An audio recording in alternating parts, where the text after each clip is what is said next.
فیضان bank کے بارے میں دو رائے ہیں علماء دیوبند کی، دونوں میں سے کس کو فالو کریں؟ تو ظاہر ہے کہ ہمیں تو جو بہتر رائے لگتی ہے ہم تو اسی کو فالو کرتے ہیں، اور وہ جامعہ دارالعلوم کراچی کی حضرت مفتی تقی عثمانی صاحب دعوت برکاتہ کی جو رائے ہیں ہم اسی کو فالو کرتے ہیں اور اسی کو ٹھیک سمجھتے ہیں۔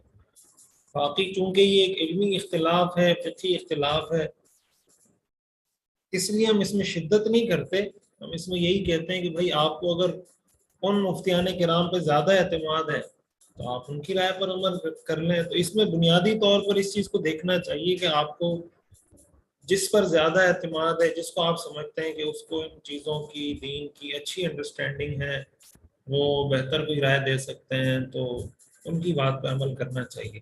ہمیں تو مفتی تقی عثمانی صاحب دعوت برکاتہ کی رائے بالکل بہت زیادہ معقول لگتی ہے اور بہت زیادہ ٹھیک لگتی ہے، اس لیے ہم اس کو فالو کرتے ہیں۔ میں پوچھا ہے مفتی صاحب اگر کوئی دعا میں روتا ہے تو اس کے مضبوط ایمان کی نشانی ہے؟ بالکل یہ مضبوط ایمان کی نشانی ہے، اور دعا میں رونا اللہ کے سامنے یہ تو مطلوب ہے، اس کا حکم ہے۔